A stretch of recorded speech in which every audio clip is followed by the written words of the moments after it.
Learn Igbo prepositions. Behind.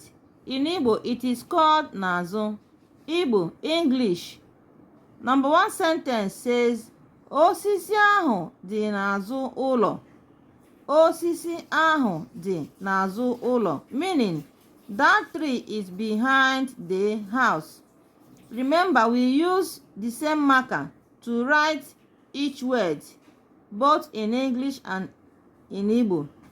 Like here, you have osisi in black ink, tree also in black ink. Same thing with ahụ, that, n'azụ, behind, ụlọ, house. We use the same marker to write them for easy identification. Ego nọ n'azụ oche. Ego nọ n'azụ oche. Ego is behind the chair.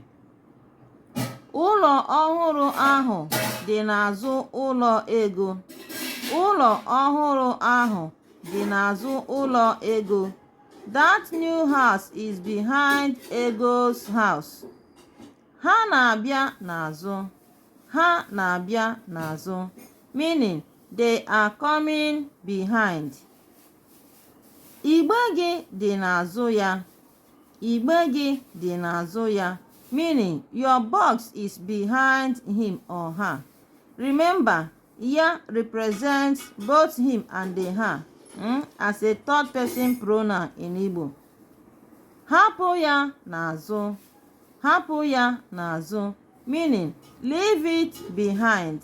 Like and share our videos. Subscribe to our channel. Bye.